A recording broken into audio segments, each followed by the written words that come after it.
here talking about all of your money questions. I know people want to know, how much should I charge? Am I charging enough?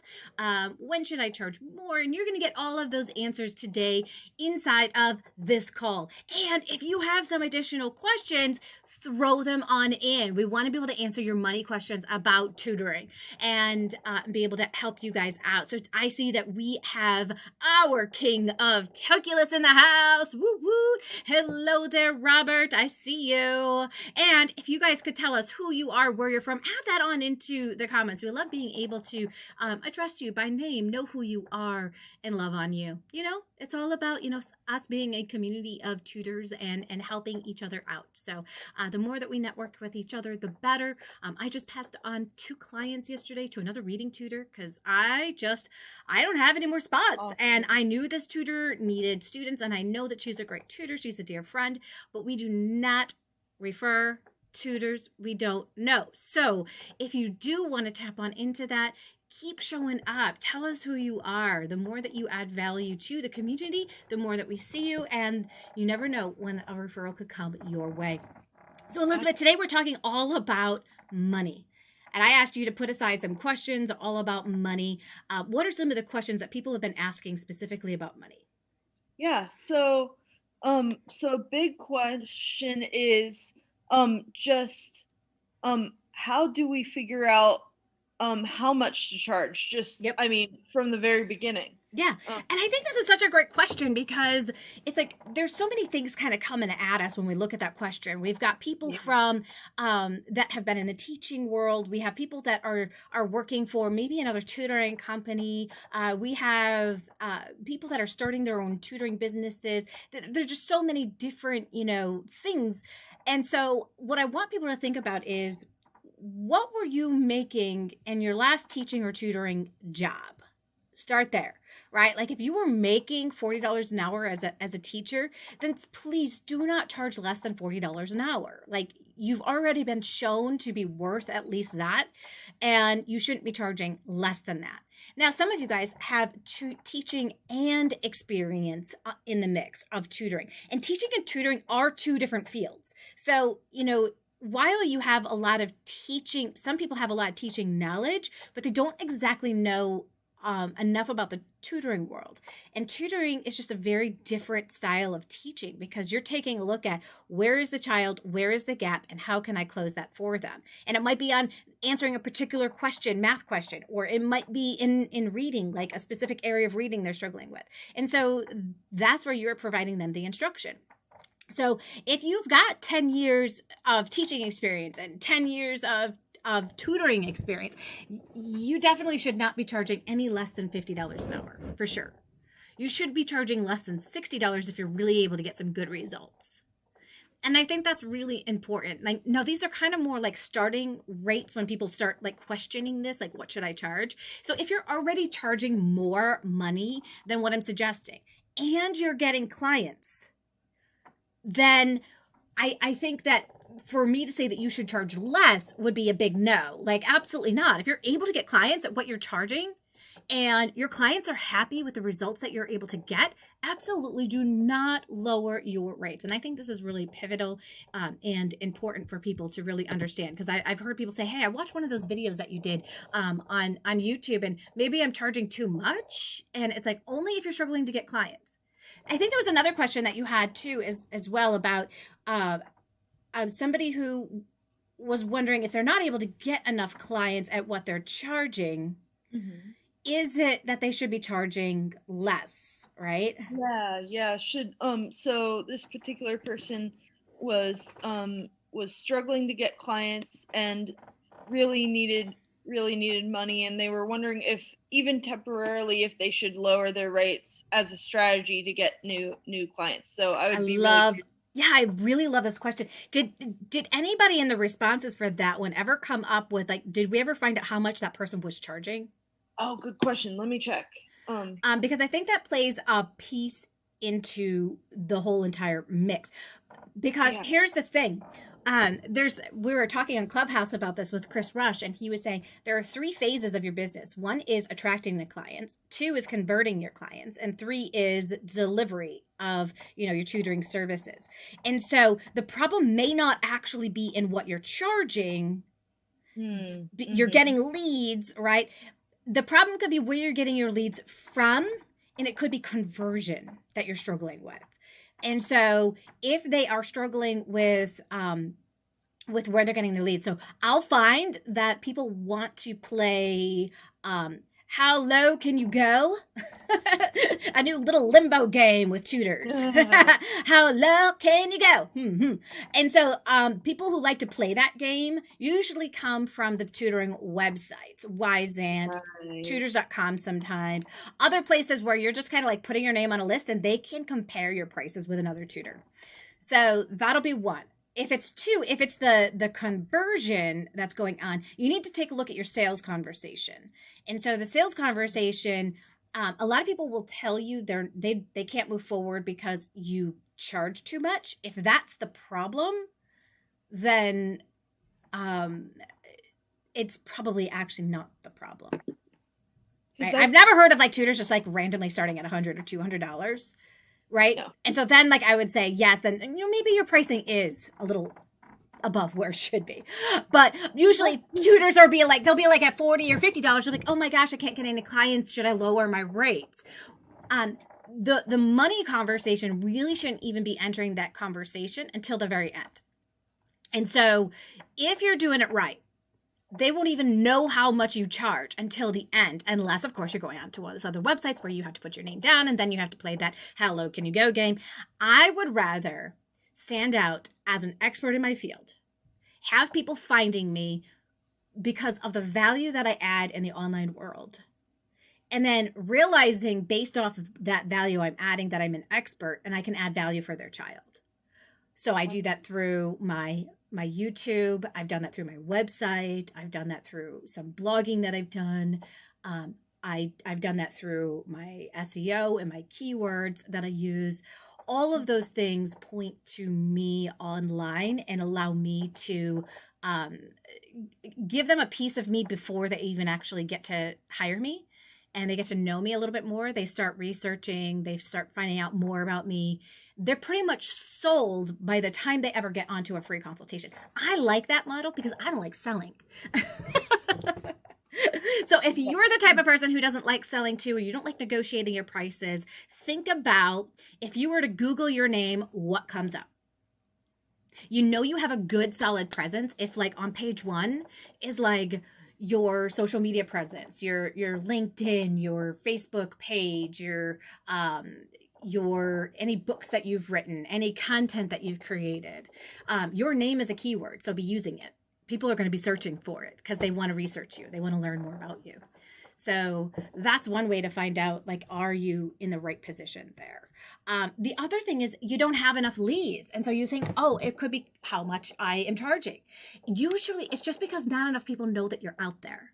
And again, it's not about putting your name on lists. It's about creating a name for yourself. If you're true, and it really just depends on what kind of business you want to have. Is this a side hustle? Or are you doing this like you want to be a professional tutor for the rest of your life? Like this is your passion. This is your calling.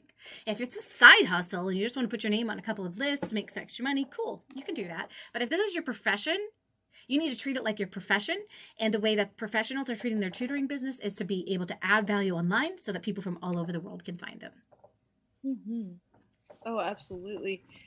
Yeah, we're getting some great comments here. I did want to add that the tutor that asked the question, I do know she wants to get to $50 an hour. So I don't know how much she's currently charging now, but I did see in the comments of that post that she was charging less than $50 an hour. So awesome. So I don't think the problem is that she's charging too much.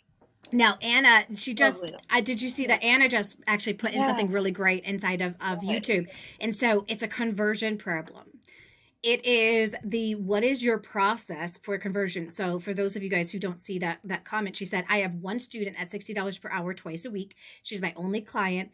In the last month, 7 people have reached out to me for tutoring and have not followed through once I share my rate.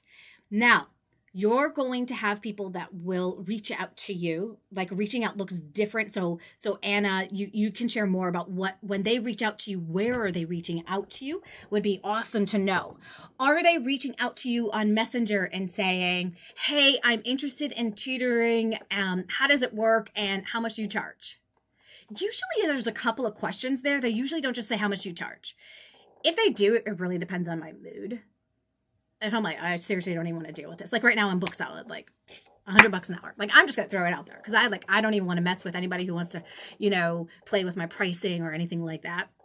I already know that they're probably not going to move forward. And so it's actually a backward strategy for me. But for those of you who really want to turn them into a client, spend some time with them and say, I really want to be able to first find out like what your child is struggling with. Can you tell me more about what they're struggling with? Or if they ask me, how does tutoring work? So I would say I start off with a free assessment to find out specifically what your child is struggling with. After that free assessment, I'll have a conversation with you and we'll chat about seeing if this is going to be a good fit or not, and then answer any questions that you specifically have. Are you interested in getting started with a free assessment? They usually say yes to that. Yeah, and also you taught me to, when I was struggling with this whole process, and I'm still learning every day how to really streamline it, but you taught me to tell them that how much it will cost will really depend on their child's specific needs. And so I want to get to know them and their child's specific needs, and I'll get to know that through a consultation. So I'd love to get to know them on a Zoom call. So the goal is to get them on that Zoom call. And, yes. And then once I do that, I can often, if not almost always, carry them over to being a client. So yeah, so it's usually like ask them one other question and then get them on that call, right? Like you absolutely want to have some kind of engagement, and them just responding to a little question is engagement. And then asking them for, to get on a free consultation or a free assessment, next set of engagement. I've not answered their question about money yet. Okay. I have purposefully left it out because it is not the prime time to have that conversation. They don't know me, they don't know my value, and they don't know how their child can get value from working with me. And so after I have more information, I am then able to take them to the next step and have that sales conversation. And once I have that information, I can say, are you ready to get started? I have gone through this entire process, Elizabeth, sometimes without people even knowing how much I charge. No, that doesn't mean I don't ever have the conversation. I mean, obviously, before I ever charge them, I send them an expectations letter. In my expectations letter, if it's gotten to that point, they will see how much I charge. And if there's an issue, then they, have the opportunity to back out before their student has that very first session. But I'd have to say I've only had one person afterwards out of all of the hundreds of clients that I've had. I've only had one person when we got to that point that said, this isn't going to fit with our budget. I'm so sorry. That's awesome. So that's a pretty good, that's a pretty good, turnaround for there. So I think it's all about that process and when are you bringing in the money? If they're just going to hound you about how much you charge, like if they ask me a second time, so how much do you charge? I will answer them. Yeah, definitely. But I'm going to answer it in a different way than you would expect. So I'm not going to say anymore. So I charge $100 an hour. Okay. Some people, you notice there, I left a really big pause there. A lot of people will add a very big pause there. Like they're just waiting for confirmation. Like, is that okay? No, you either are going to tell them what you charge. I then have an objection. So I know that as soon as I say $100 an hour, some people might have an objection, and I'll say, I'll say I charge $100 an hour, but here is what you get. So I'm going to give you resources and tools to be able to use in between sessions, and this is a $200 value, absolutely free. On top of that, I'm going to provide you with a free assessment every 3 months. That assessment alone can run between $150 to $200 every time it's given. So you're going to get that on top of it as well, and it's going to be no additional charge for you. And I have on my website it listed as an objection. So I don't have to really prove myself when I'm having this conversation, but I've listed it as why I'm the cheaper option. Yes. So how much does it cost for somebody to work with the wrong tutor, right? So it's going to take, according to Sylvan, it takes them 36 hours to be able to close the gap a full year in reading. It takes me between 8 to 12 hours. If I charge $100 an hour, but it takes them 3 times longer, who is the cheaper option? I still win. I am still the cheaper option. And they're getting to work with somebody who is extremely well-versed in the field. Whereas if you go with Sylvan, you're getting generalists. You're not getting people who have like dived into their specific curriculum that they tutor, have learned the ins and outs of it completely, inside and outside. Mm-hmm. Also, you might not get the same tutor every time. One of the awesome advantages of going with a specific tutor is you get to pick the tutor that you go with. Oh, Sheldon just put an awesome question in the YouTube chat. Oh, awesome. What about paying half hour or hour free lesson? So I actually did do 2 free tutoring sessions in the beginning. And I'd have to say that a lot of people are looking for a quick result. So if you could provide that quick result and just say, wow, your child was able to get from this to this in that session, I actually found that I was able to close more people right after the assessment by having a sales conversation than I was on the than I was by having the 2 free sessions and then having the sales conversation. So I don't see that as something that is going to benefit you. I had to delete it out of what I was offering because it wasn't actually getting the results that I wanted. Yeah, and in the Jumpstart Your Online Tutoring Business Masterclass, you teach that process, right? Mm-hmm. How to do the free consultation and the sales conversation, which is awesome. I do. Do you know if Anna is inside of that right now? Anna Lowerman? Yeah. Yeah. Yeah, she is. All right. So Anna, yeah. You may feel like you're doing everything right. We talk about do you remember what week it is that we talk about the sales conversation? Is it 3? Week 4? Yeah. Week 3 or 4. Anna, if you come onto the Motivational Monday, I will rock your socks off and I will do a one-on-one with you on our Motivational Monday call to help you be able to increase the amount of people that say yes to you and your services. You're also going to get the opportunity to practice with your accountability partner and get better at it as well. I can promise you guys, I can personally attest to this process. It changed my entire world. It changed my business completely. So yes. It's awesome. Yes. And I remember when you first came on and you did this, you were kind of like, you would answer your question like this, $40 an hour. It was a question. She didn't even realize she was asking a question. Is that okay with you? Right. I was not confident at all. What happens with our voice is going to matter everything. Confidence will let people, I could do everything right in this entire thing. And if I'm not confident, oh my gosh, it ruins everything. Confidence could be the key there. So I won't be able to pinpoint specifically what is causing the problem in that sales conversation until I listen to you having that sales conversation. So I would love to be able to practice that with you, Anna, if you are around that week that we talk about that.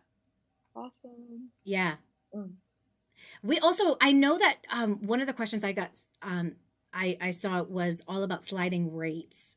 Yeah. What is the question about sliding rates? So that was from our Adele Southall. So for tutors who use a sliding scale, how do you make that work? Now that I'm fully booked to my standards and needs, I want to open some slots to families that might not afford it normally. I want to make myself and tutoring more accessible.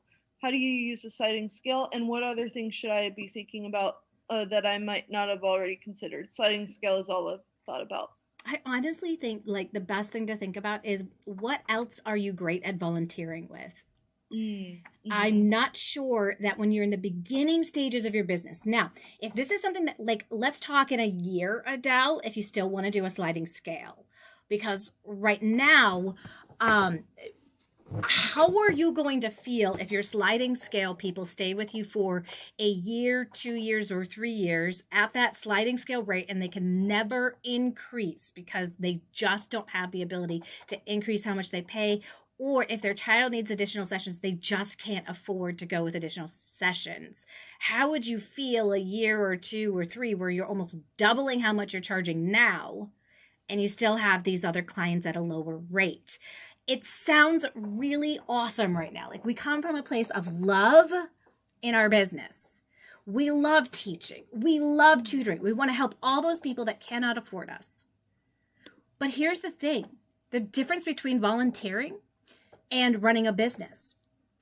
You know, there's very few people that, you know, there are very few doctors that are just like, you know what?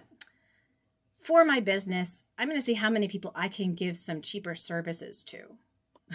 A lawyer usually isn't looking to say, who can I take some cheaper clients from? And here's the reason why. Sometimes those cheaper clients end up actually being tougher clients. Sometimes they're not as committed to the process. Sometimes they resent you for charging for their services. And you're like, what? Wait. How are you resenting me when I'm actually giving you a lower rate? And I'm not kidding you when I say that some of them will resent you and some of them will feel like you are pitying them. And that's like the opposite of where we want to go. So my suggestion for you, since I know about you, Adele, and I know that you just got started, think about the other areas in your life that you can volunteer, and don't mix volunteer with your business.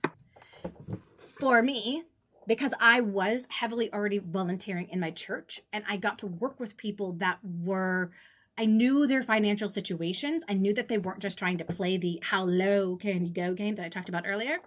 I did sometimes offer like a pro bono student. And then once I had filled those spots, that was it. I couldn't take any more pro bono. And it was because I knew they needed it and I knew I could help their child.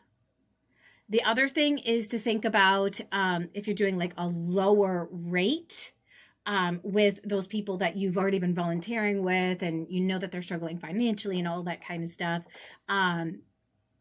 that you need to let them know how long you're going to offer that rate for. Oh, interesting. Because I've had so many people say, I still have that student at like $25 an hour and they're still with me. Like they love my tutoring. They love the services I provide. But I know I can't go up on price because I know they're struggling financially.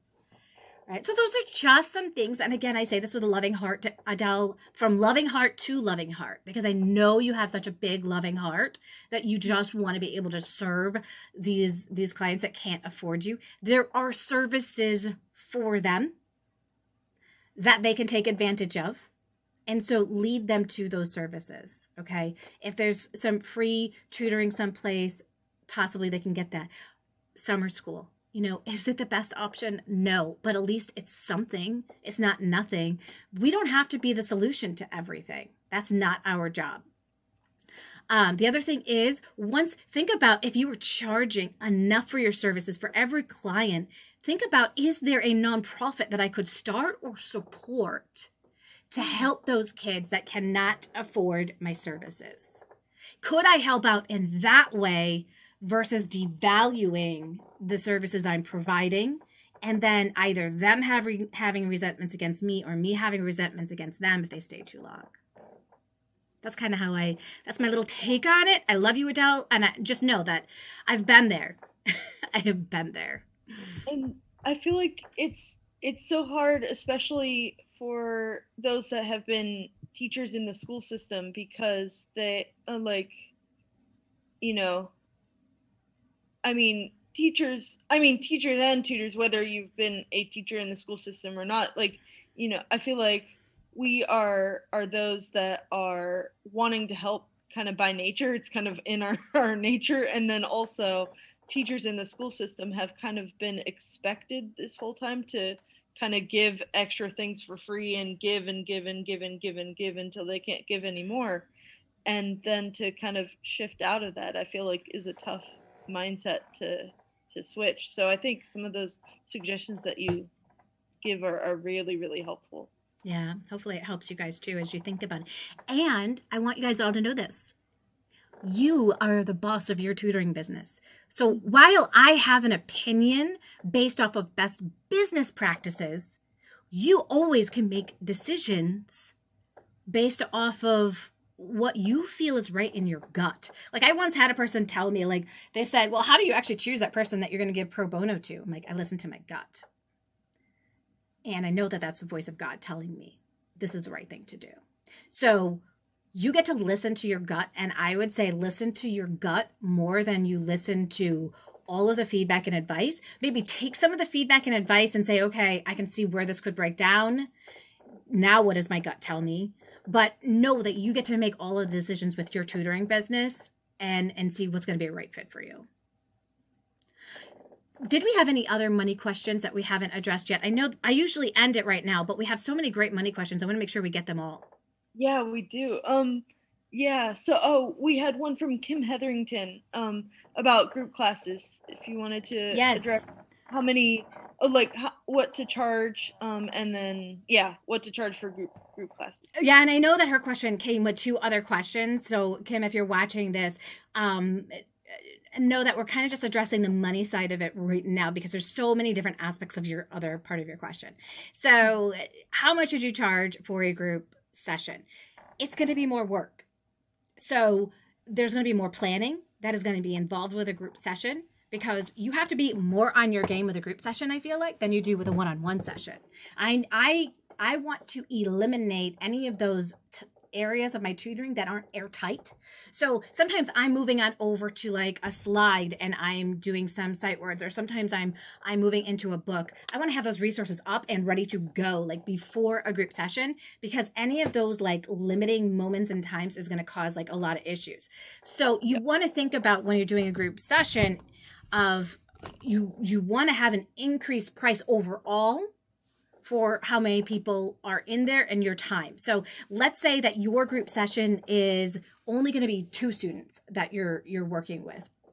Well, then I would maybe lower my price by 40%. And then I'm still making more money by working with them both. And it takes into consideration some of that extra amount. And you can kind of increase this as I have 3 students. Maybe I lower it by 50%. Maybe if I have 4 students, then I lower it by 60%. If I have 5 students, I lower it by 70%. This also does 2 things. So you can let them know that, right now I am acquiring new students for this group class. We're specifically going to be working on this. You could do that by doing a webinar, which would sell them on it all at the same time so they could all start at the same time. And then you could let them know, hey, the more people that join, the cheaper for you it's going to be. Which then kind of puts the onus on them to maybe find other people that could join so it could be cheaper for them. So that's kind of one way to go about it. And hopefully that's a good formula for you to feel like you're making enough money per hour for your services. Some people like to, just stick with the lowering it by 40% for every single student, no matter how many students are inside of there. That's another strategy that you could try and just see if that's something that fits. Some people like to reduce it by 50% for all the students. At that point, you need to make sure you at least have 3 students in that class.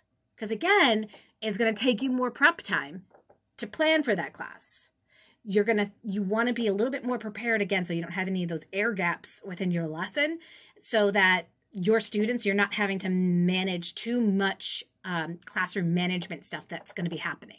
Because there does. As soon as you have 2 or more kids on, there's more classroom management that you're going to be focusing on. And the more prepared you are for the session, the more on they'll be for the session. Oh, I absolutely agree on that last point. The more that you're on, the more that they'll be on for group, I've done just a little bit of groups, and you have to be, you have to be on top of your game, especially because I work with little ones, and I know you do too with the kiddos, and you have to be on top of it with just one, and that just adds to it with more than one, and it can be great because you can do things with more than one that you can't do with just one, but you definitely have to be on top of it. Mm-hmm. But you can, you have the opportunity to make more money too, so that's always a good thing. Yeah, and so if your purpose is to make more money, like that is your overall goal. It's not because you want to be able to serve more people. You just want to be able to make more money. Look at what your income goals are and where you're at. And what do you need to do in order to reach that income goal? How many group classes would you need? Because that might change then the percentage. There is no magic number out there, guys. There isn't. And so everybody's going to have a different goal, different purposes, and you can use that to determine what you should charge. Obviously, we want to stay within, for that beginning question, how much should you be charging? Well, how much experience do you have? What kinds of results can you get? And the better you are, the more testimonials you have, the more people that are sharing the word about what it is that you do. I know a lot of people will ask this question: when should I raise my rates? Yeah, that was another question we had. I would say you raise your rates when you're booked solid. Because at that point, you can book yourself solid.